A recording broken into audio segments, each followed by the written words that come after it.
We are live. Okay. What is going on, everyone? Thank you to the Jesus is Lord group that I joined, I believe, 2 months ago on here. This is Pastor Sean, and I'm coming to you live from Death Church Radio podcast, and also the Sean C Stucki Show. And what we're going to be talking about today is Innatism. And this is a philosophical and epistemological doctrine that holds that the mind is born with ideas and knowledge, which would be different from the one that we did a couple weeks ago, where basically it's the argument that every mind is just a blank slate for every baby that was ever born. Okay, so this is going to be the opposite on that. So thank you guys for tuning in to this live episode of this show. So last week ended up doing a video. Excuse me, and please forgive me.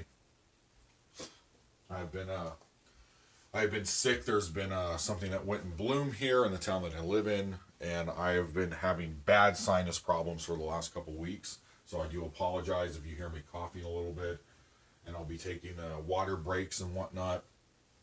But anyways, so with last week's video, I ended up not doing this kind of podcast, but ended up just doing a normal video where I talk to the camera about the different things that I've been struggling with since I've now have gotten around 2,500 followers on Facebook. The thing has really been paying off of paying for advertisements for the videos every week. Actually haven't done it in about a month or so. But anyways, so did a video on that, and basically a video on panhandlers and people that send you messages and whatnot. There's a lot to explain, so if you want, go on the Sean C. Stucki Show on YouTube, actually, and go ahead and just find that and watch the video if you are interested. I'm actually going to put the phone right here instead. Okay, anyways. So, yeah, guys, thank you once again for listening. I've done this on a couple of pages already. Last week I tried to do a video on 3 different pages. 3 different Christian-y-esque pages, being of different subjects that has to do with the Bible and whatnot, like different groups, and for each one of them they had to have a pending progress, or the video was pending or whatever the thing said. And last time that happened a month or so ago, when I tried to speak to the guy who ran the group with about 1,000 members, over 24 hours the person never got back to me, so I ended up leaving the group. So just want to get this out in the open. You're pretty much going to have this open. And if there's going to be a pending process, I'm going to just automatically leave the group. So, because there isn't a point in me making a script and then doing these for an hour for literally no one to watch them because it gets stuck on a pending process. It's been pretty frustrating, but let's get to the topic at hand. So Innatism, let's go ahead and get started. So like I said, Innatism is a philosophical and epistemological doctrine that holds that the mind is born with ideas/knowledge, and that therefore the mind is not a blank slate at birth, as early empiricists such as John Locke claimed. It asserts that not all knowledge is gained from experience and the senses. Plato and Descartes are prominent philosophers in the development of Innatism, and that the notion that the mind is already born with ideas, knowledge, and beliefs. Both philosophers emphasize that experiences are the key to unlocking this knowledge, but not the source of the knowledge itself. Essentially, no knowledge is derived exclusively from one's own experiences, as empiricists like John Locke suggested. I'm going to go ahead and stop right there. Okay, so here's the thing. My personal belief, because you have to take into account that with someone who's born, that their mind isn't a blank slate, possibly, because we are born, being that there is predestination in the Bible, so there's predestination for everybody, to already learn and do certain things. Not saying that this is for everybody, because there are instances where God is either calling you to do something or you have a passion that you want to do something that God didn't necessarily call you to do, but if you pray fervently for it, destiny changes, and then you, by the Holy Spirit, will acquire said skill set. So, I do personally believe that it could. I'm a centralist on this particular idea. There's people that are blank slates when they're born, and there are people that are predestined with genetics and whatnot that lean into the understanding of knowledge. So, to already have these things where the mind, it holds in the mind that is born with ideas and knowledge, they just have to be unlocked. That one could make sense. So, let's go ahead and continue. Difference from nativism, Nativism, nativism. In general usage, the terms innatism and nativism are synonymous, as they both refer to notions of pre-existing ideas presented in the mind. However, more correctly, innatism refers to the philosophy of Plato and Descartes, who assumed that a god or a similar being or process placed innate ideas and principles in the human mind. Nativism represents an adaptation of this, grounded in the fields of genetics, cognitive psychology, and psycholinguistics. Okay? Nativists hold that innate beliefs are in some way genetically programmed to arise in our mind. That innate beliefs are the phenotypes of certain genotypes that all humans share in common. Okay? So let's get to the flip on this, the nativism. The main article, actually, and guys, I got this from two different websites for the script. It was Wikipedia and a psychology website. I'm not sure what the name of it was. JohnLocke.com or something like that. Which is a psychological nativism. That's the main article if you guys want to look that up. Nativism is the modern view rooted in innatism. The advocates of nativism are mainly philosophers who also worked in the field of cognitive psychology or psycholinguistics. Most notably Noam Chomsky, if you guys know who that is. He's the number one anarchist. And Jerry Fedor, I'm not sure which Russian that is.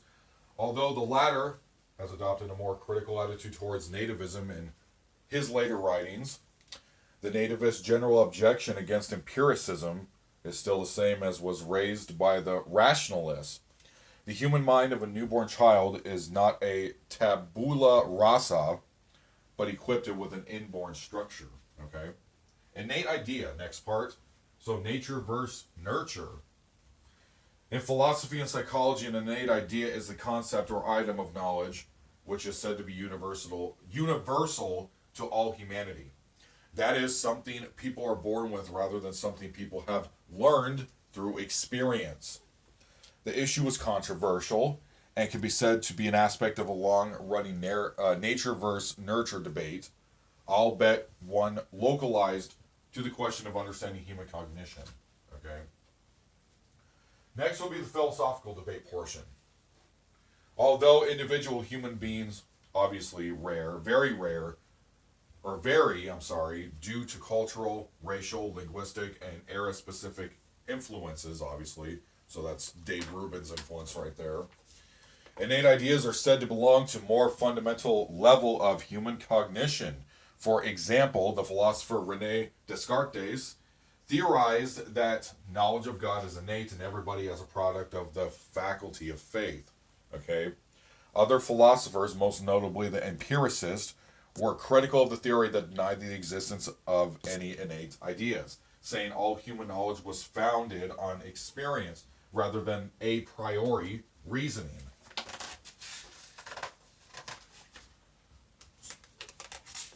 Paper ain't coming apart. Okay, here we go.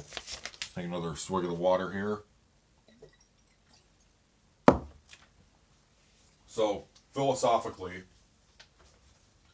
the debate over innate ideas is central to the conflict between rationalists and empiricists epistemologies.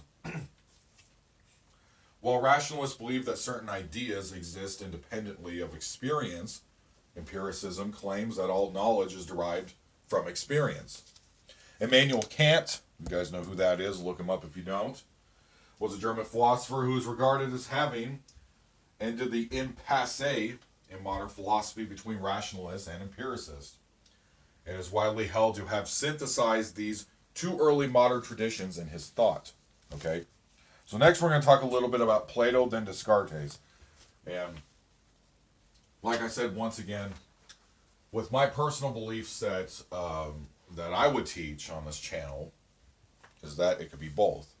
It's both at the same time. There's people out there, obviously, like if you look in, you know, let's say Kenya, for example, because I get a lot of messages from people over there, Botswana, just different, you know, places in Africa, or a bit like, let's just pick a third world area.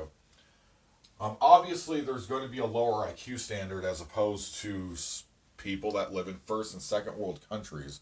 So you could make or attest to the idea that it is a blank slate with a baby, and that it kind of just gets stuck there because of the lack of school, I don't know, school funding, going to school, teachers, you know, really whatever the problem is, where people just can't learn. I mean, a lot of people over there probably they don't have access to the internet, they don't have access to go to school or anything, they just work, they don't know how to read, like things like that. So it's a blank slate where the slate still kind of stays blank for the rest of their lives. I mean, there are, you know, examples though, like of people where you knew they were just predestined to be, I don't want to say great, but predestined to be someone who's going to end up making a lot of revolutionary ideas or make a whole lot of money, or, you know, things like that. I'm not necessarily saying that. I'm just, you know, not completely as like a pure truth or anything like that. Okay, let's continue about Plato, okay?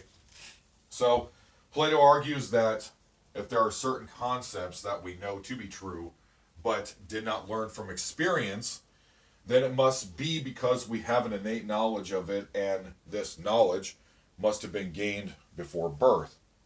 In Plato's Meno, he recalls a situation in which Socrates, his mentor, questioned a slave boy about a geometry theorem. Though the slave boy had no previous experience with geometry, he was able to generate the right responses to the questions that he was asked. Plato reasoned that this was possible as Socrates' questions sparked the innate knowledge of math the boy had from birth. Okay? Certain people, like, there's certain races of people that disproportionately have high IQs. So, they're just born that way, like someone like Chris Langan, for example. This man has like 100 or 199 IQ or something like that. So you're already, some people are predestined to not have a blank slate mind. They already have, like, they're already calculating from like a very young age. So, like, you know, you hear of kids of already being in Algebra 1 and Algebra 2 at the age of 4. Like, there are prodigies. So, I think it's both. I think it's both predestination, where you already innately have these ideas, or you are a blank slate. It could be either way. So, anyways, Plato produced a tripartite to help explain what is contained within soul, which man is able to tap into the higher decision making. Normally, man is good, but able to be confused and have the conscience become distorted with irrelevance or illogical reasoning. Okay, guys, you know I don't believe in that. While Socrates believed no man does evil knowingly, Plato was skeptical. I'm very skeptical of that. Because of sin, okay, for we have to make conscious decisions with relation to other parts of our nature. That isn't the same as reason. There are separations which a person may have predominance by the nature or may rationally choose. Each, of course, have a role to play, and it's up to our reason to rule, hence the title Plato, the Reason to Rule. The tripartite may be characterized as, so this is 3 parts by Plato. Reason, which is thoughts, reflections, questioning.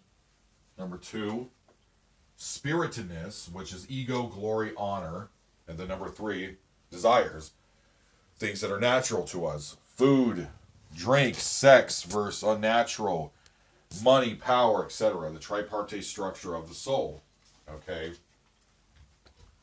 Um. Okay. Well, it's mostly correct. We okay. I don't even know if reasoning can be. I mean, everyone. I don't even know. Well, okay. Let me back up. I don't know if anybody or everybody, I mean to say, is able to reason. So, not sure about that one. Spiritedness. That one makes sense because that's just natural to us, but it also it's like Lego blocks. It connects to sin. So spiritedness, that one makes sense for like everybody. And then desires, money and power, sex, food, drink. I mean, there's there's just regular actions where you need to eat and drink and do things and fill your desires within yourself and things like that. And then after that, the money and power and other things. He's talking about vices here. So that's not. I mean, desires. I mean, because this can split in two different directions here. Okay, anyways. Individual material things are known by the senses, whereas forms are known by the intellect. The forms have real independent existence. Okay? Descartes, next part.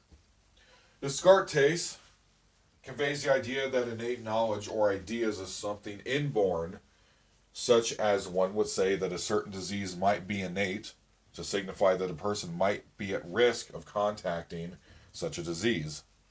He suggests that something that is innate is effectively present from birth, and while it may not reveal itself then, is more than likely to present itself later in life. Okay? Descartes' comparison of innate knowledge to an innate disease, whose symptoms may only show up later in life unless prohibited by a factor like age or puberty, suggests that if an event occurs prohibiting someone from exhibiting an innate behavior or knowledge, it doesn't mean the knowledge did not exist at all, but rather it wasn't expressed. They were not able to acquire that knowledge. So you already have the spark inside the mind, but then once they get that at whatever point in life, that person either gets it or immediately gets it and masters it. Okay? So, it doesn't mean the knowledge did not exist at all, but rather it wasn't expressed. In other words, innate beliefs, ideas, and knowledge require experiences to be triggered, or they may never be expressed. Experiences are not the source of knowledge as proposed by John Locke, Locke, but catalysts to the uncovering of knowledge. Now we're going to go to the portion about John Locke. Okay? So Locke's concept of the state of nature has been interpreted by commentators in a variety of ways. At first glance, it seems quite simple. Locke writes, want or lack of a common judge with authority puts all persons in a state of nature. And again, men living according to reason without a common superior on earth to judge between them is properly the state of nature. Well, yes and no. That was from two treatises. Okay. Many commentators have taken this as Locke's definition, concluding that the state of nature exists wherever there is no legitimate political authority able to judge disputes and where people live according to the law of reason. On this account, the state of nature is distinct from political society, where a legitimate government exists, and from a state of war where men fail to abide by the laws of reason. Okay. Simmons presents an important challenge to the view. Simmons points out that the above statement is worded as a sufficient rather than a necessary condition. I agree with that. Two individuals might be able in the state of nature to authorize a third to settle disputes between them without leaving the state of nature, since the third party would not have, for example, the power to legislate for a public good. Simmons also claims The other interpretations often fail to account for the fact that there are some people who live in states with legitimate governments who are nonetheless in a state of nature. Visiting aliens, children below the age of minority or majority, and those with a defect of reasoning, so mentally handicapped people. He claims that the state of nature is a relational concept describing a particular set of moral relations that exist between particular people, rather than a description of a particular geographical territory. The state of nature is just the way of describing the moral rights and responsibilities that exist between people who have not consented to the justification of their disputes by the same legitimate government. The groups just mentioned either have not or cannot give consent, so they remain in a state of nature. So, animalism, I'm assuming. Thus, A may be in the state of nature with respect to B, but not with C, for example. Simmons' account stands in sharp contrast to that of Strauss, according to Strauss, S-T-A or S-T-R-A-U-S-S. Locke presents the state of nature as a factual description of what the earliest society is like, an account that, when read closely, reveals Locke's departure from Christian teachings. Okay. State of nature theories he and his followers argue are contrary to the biblical account in Genesis, and evidence that Locke's teaching is similar to that of Hobbes. As noted above, on the Straussian account, Locke's apparently Christian statements are only a facade designed to conceal his essentially anti-Christian views. According to Simmons, since the state of nature is a moral account, it is compatible with a wide variety of social accounts within contradiction. If we know only that a group of people are in a state of nature, we know only the rights and responsibilities they have toward one another. We know nothing about whether they are rich or poor, peaceful or warlike. Okay, that's a bit strange, but okay. A complementary interpretation is made by John Donne with respect to the relation between Locke's state of nature and his Christian beliefs. Donne claimed that Locke's state of nature is less an exercise in historical anthropology than a theological reflection on the condition of man. On Donne's interpretation, Locke's state of nature thinking is an expression of his theological position, that man exists in the world created by God for God's purposes, but that governments are created by men in order to further those purposes. Okay. So Locke's theory of a state of nature will thus be tied closely to his theory of natural law, since the latter defines the rights of persons and their statuses as free and equal persons. The stronger the grounds for accepting Locke's characterization of people as free, equal, and independent, the more helpful the state of nature becomes as a device for representing people. Still, it is important to remember that none of these interpretations claims that Locke's state of nature is only a thought experiment. In the way Kant and Rawls are normally thought to use concept, Locke did not respond to the argument. Or have there ever been people in such a state? By saying it did not matter since it was only a thought experiment, okay? So instead he argued that there are and have been people in the state of nature, from two treatises. It seems important to him that at least some governments have actually been formed in the way he suggests. How much it matters whether they have been or will be discussed below under the topic of consent, since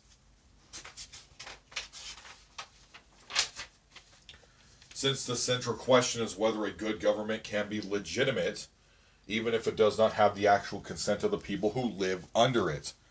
That one I don't know. If you look at Venezuela, obviously the answer is no. You have to go by the consent of the people. That's voting. Well, correct voting. I'm not talking about putting putting a whole bunch of ballots in the boxes, and when you go to hit something, like I saw in that Facebook video years ago, like when somebody is trying to push on the button there for who they want to vote for and it doesn't light up, but the person of the other party lights up, like basically cheating. So anyways, yeah, if this was Venezuela, obviously you need to consent to the people, but they don't care. Maduro doesn't care. Those people in those areas don't care. So the state of nature actually just flows freely in those kind of areas. You treat people like animals, like that's what you get. So anyways, a hypothetical contract and actual contract theories will tend to answer this question differently. And the main antagonist of the concept of innate ideas is John Locke, okay? A contemporary of Leibniz. Locke argued that the mind is in fact devoid of all knowledge or ideas at birth. It is a blank sheet, or tabula rasa. He argued that all ideas are constructed in the mind via a process of constant composition and decomposition of the input that we receive through our senses. Okay? Which actually contradicted what I just read at the beginning of the show here. So let's go and throw that part out. So, Locke, in what he wrote as an essay concerning human understanding, suggests that the concept of universal assent, in fact, proves nothing, except perhaps that everyone is in agreement. In short, universal assent proves that there is universal assent and nothing else. Moreover, Locke goes on to suggest that, in fact, there is no universal assent. Even a phrase such as "what is not universally assented to. Infants and severely handicapped adults do not generally acknowledge this truism." Locke also attacks the idea that an innate idea can be imprinted on the mind without the owner realizing it. For Locke, such reasoning would allow one to conclude the absurd, which is all the truths a man ever comes to know will, by his account, be every one of them innate. To return to the musical analogy, we may not be able to recall the entire melody until we hear the first few notes. But we were aware of the fact that we knew the melody, and that upon hearing the first few notes, we would be able to recall the rest of the song. Okay? I've had this happen to me many times, where, okay, I would listen to like the first word of something, the first couple words of a song, and then I just play it in my head for an hour, like if I'm at work, for example, and then the song would just start slowly coming to me in my mind. So it was like a proton that wasn't going off in there, and then it went off, then I remember the song. Okay, so that one makes sense. Okay, and Locke ends this attack upon innate ideas by suggesting that the mind is a tabula rasa, or blank state. Okay, I already read that part. So essentially, the same knowledge through thought to be a priori by Leibniz is in fact, according to Locke, the result of empirical knowledge, which has a lost origin, been forgotten in respect to the inquirer. However, the inquirer is not cognizant of this fact, thus he experiences what he believes to be a priori knowledge. Okay? And there are 3 points to this, and then we're going to go to Gottfried Wilhelm Leibniz, Leibniz. Okay. So number 1, the theory of innate knowledge is excessive. Even innatists accept that most of our knowledge is learned through experience. But if that can be extended to account for all knowledge, we learn color through seeing it, so therefore there is no need for a theory about an innate understanding of color. Number 2, the ideas are universally held, or no ideas are universally held. Well, that's more of an opinion. Do we all possess the idea of God? Do we all believe in justice and beauty? Do we all understand the law of identity? If not, it may be not the case that we have acquired these ideas through impressions / experience / social interactions, This is the child's and idiot's criticisms. Okay? So that's just an opinion. Number 3, even if there are some universally agreed statements, it is just the ability of the human brain to organize, learn ideas / words that is innate. An ability to organize is not the same as possessing propositional knowledge. E.g., a computer with no save files has all the operations programmed in it, but it has an empty memory, for example. Next is Gottfried Wilhelm Leibniz. So he suggests that we are born with certain innate ideas. The most indefinable or identifiable of these being mathematical truisms. The idea that 1 + 1 = 2 is evident to us without the necessity for empirical evidence. Leibniz argues that empiricism can only show us that concepts are true in the present. The observation of one apple and then another in one instance, and in that instance only, leads to the conclusion that one and another equals 2. However, the suggestion that one and another will always equal 2 required an innate idea, as that would be a suggestion of things unwitnessed. Okay, but this could go back to the idiot's criticism of just because someone, let's say who's mentally handicapped, looks at 2 apples, in his head, he can't decipher whether he has 2 apples or not. So, I guess that's where the criticism comes into play. Leibniz called such concepts as mathematical truisms necessary truths. Another example of such may be the phrase "what is," or "what is impossible for the same thing to be and not to be." Leibniz argues that such truisms are universally assented to, acknowledged by all to be true. This being the case, it must be due to their status as innate ideas. Often, there are ideas that are acknowledged as necessarily true, but are not universally assented to. Leibniz would suggest that this is simply because the person in question has not become aware of the innate idea. Okay? Not because that they do not possess it. Leibniz argues that empirical evidence can serve to bring to the surface certain principles that are already innately embedded in our minds.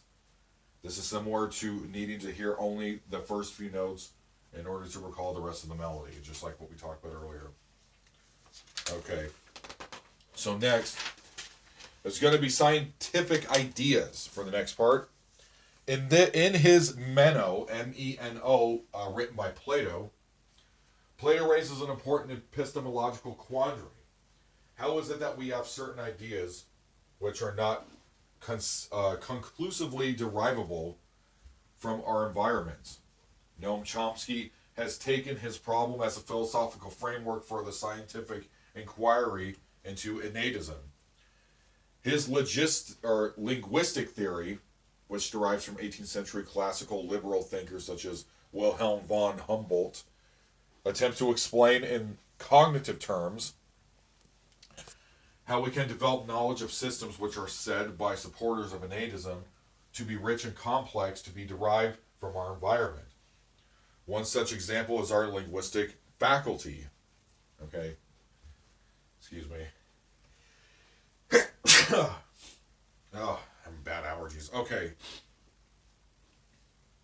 Our linguistic systems contain a systemic complexity which supposedly could not be empirically derived.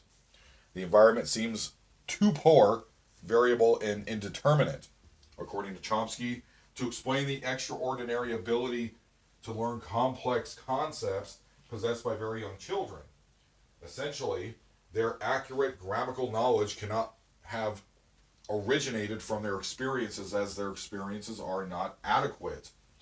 It follows that humans must be born with a universal innate grammar, which is determined and has a highly organized directive component and enables the language learner to ascertain and categorize language heard into a system. I don't understand this. Like, okay, so innate already having the ability to know universal languages. I don't really think it works like that. I think that the human mind, when you're a baby, is like a big sponge inside of the skull, the soft skull, okay? And then when they are able to learn quickly basic language, it is the universal language of whatever environment they're in, or it could be 2 to 3 languages at once as a little kid. So that's what I'm thinking that's what this means, like what Noam Chomsky's talking about here. Anyways, Chomsky states that the ability to learn how to properly construct sentences or know which sentences are grammatically incorrect is the ability to gain from innate knowledge. Okay, Noam Chomsky cites as evidence from this theory the appearance in invariability. I can't pronounce that. According to his views of human languages at a fundamental level. In this way, linguistics may provide a window into the human mind and establish scientific theories of innateness, which otherwise would remain merely speculative. One implication of Noam Chomsky's innatism, if correct, is that at least a part of human knowledge consists in cognitive predispositions, which are triggered and developed by the environment, but not determined by it. Okay. Chomsky suggests that we can look at how a belief is acquired as an input-output situation. He supports the doctrine of innatism as he states that human beliefs gathered from sensory experience are much richer and complex than the experience itself. He asserts that the extra information gathered is from the mind itself, as it cannot solely be from experiences. Humans derive excess amount of information from their environment, so some of that information must be predetermined. Okay, predetermined on how God made that person, putting whatever soul into what body with genetics. That is the predisposition. Okay, predestination. Okay. Parallels then can be drawn on a purely speculative level between our moral faculties and language, as been done by sociobiologists such as E.O. Wilson and evolutionary psychologists such as Steven Pinker. Enlightenment Now, guys, get the book. The relative consistency of fundamental notions of morality across cultures seems to produce convincing evidence of these theories. In psychology, the notions of archetypes, such as those developed by Carl Jung and Dr. Jordan Peterson, suggest determinate identity perceptions. Okay. Next, scientific evidence for innates, or innateness, actually. And this is going to be the last page of the script, and then we'll wrap things up. So evidence for innatism is being found by neuroscientists working on what is called the Blue Brain Project. And I actually have to look this up myself. They discovered that neurons transmit signals despite the individual's experience. It has been previously assumed that neurological circuits are made with the experience of an individual is imprinted on the brain, making memories. I have these too myself. Some of these I have distinct lifelike memories of things that I thought happened, but I actually read these in a book or different books.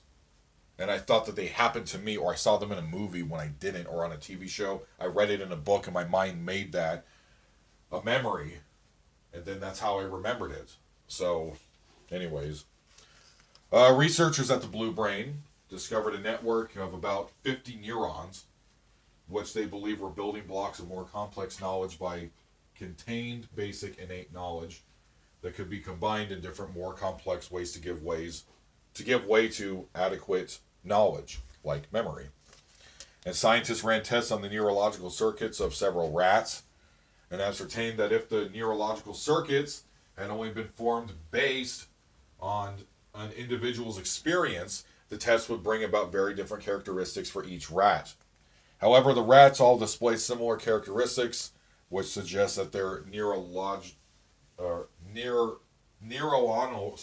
circuits may have been established previously to their experiences. Okay, I'm already slurring my words. Hold on. One moment. Okay. It must be inborn and created prior to their experiences. The Blue Brain Project research suggests that some of the building blocks of knowledge are genetic and present at birth. There you go. Learning versus innate knowledge, next part, and then we're going to stop with costs and benefits of learned and innate knowledge and the evolution of learning. Okay. So there are two ways in which animals can gain knowledge. Even if you're an animalist. Haha, see what I did there? Okay. The first of these... Who said that they were an animalist? That they believe they just straight up weren't... That guy, the vocalist of Behemoth, he said that. God, what an idiot. Okay, the first of these two ways is learning. This is when an animal gathers information about its surrounding environment and then proceeds to use this information. For example, if an animal eats something that hurts its stomach, it has learned not to eat this again. Okay, but let's back up.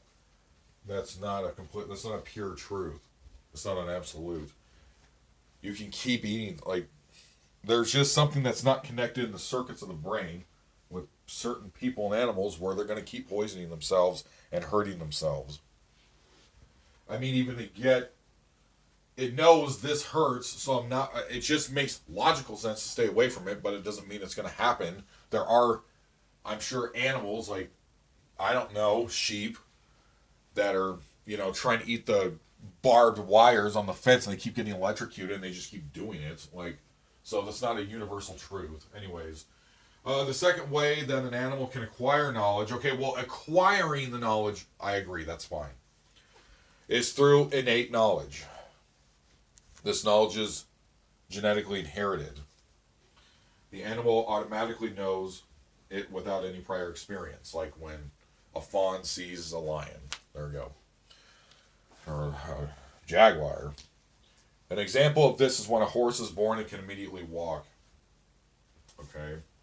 The horse has, okay, well, yeah, that's just different functions of the brain, though. That's just, okay, anyways, the horse has not learned this behavior. It simply knows how to do it. This is with people, too, with, like, babies when they just know how to crawl. So, in some scenarios, innate knowledge is more beneficial than learned knowledge. However, in other scenarios, the opposite is true. Yeah, duh. There's different places in the brain that do things. Like if you brush your teeth, you may not remember that it's called a toothbrush and that what you're putting in your mouth is toothpaste, but you're still doing it. Like you're still brushing your teeth. Like there's different. It's a whole circuit of systems. Like okay, what is this? It's like, yeah, duh. So, okay. Anyways. So to end this, the costs and benefits of learned and innate knowledge and the evolution of learning. In a changing environment, hold on, let me get some more water. In the changing environment, an animal must constantly be gaining new information in order to survive. However, in a stable environment, the same individual need only to gather the information it needs once and rely on that for the duration of its life. Therefore, there are different scenarios in which learning or innate knowledge is better suited. And I'm sure for like basic animals like, I don't know, like horned toads, maybe. Essentially, the cost of obtaining certain knowledge versus the benefit of having it determined whether an animal evolved to learn in a given situation or whether it innately knew the information. If the cost of gaining a knowledge outweighed the benefit of having it, then the individual would not have evolved to learn in this scenario. Instead, non-learning would evolve. However, if the benefit of having certain information outweighed the cost of obtaining it, then the animal would be far more likely to evolve to have to learn this information. Okay. Yeah, okay, I agree with that. Okay, so last part here, then we'll wrap this up. So non-learning is more likely to evolve in two scenarios. In an environment, if the environment is static and change rarely occurs, then learning would simply just be unnecessary because there is no need for learning in this scenario. Oh, like my cat, who's a domestic house cat, he doesn't need to learn about the algorithms or things in his things of neurons don't need to connect in his brain quickly because there's nothing preying upon him. So okay, that makes sense. And because learning could prove to be disadvantageous due to the time it took to learn the information, non-learning evolves. However, if an environment were in a constant state of change, then learning would also prove to be disadvantageous. Anything learned would immediately become irrelevant because of the changing environment. That sounds like my job. Okay. Maybe that's why everyone's panicking all the time. The medical field guys do not go into it. Anyways, the learned information would no longer apply. Essentially, the animal would just be as successful if it took a guess as if it learned. In this situation, non-learning would evolve. However, in environments where change occurs but is not constant, learning is more likely to evolve. Learning is beneficial in these scenarios because an animal can adapt to the new situation but can still apply the knowledge that it learns from a somewhat extended period of time.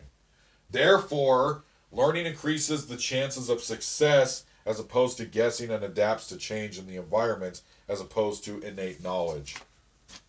And that's going to be it today, guys, for innatism. Okay, something that you are already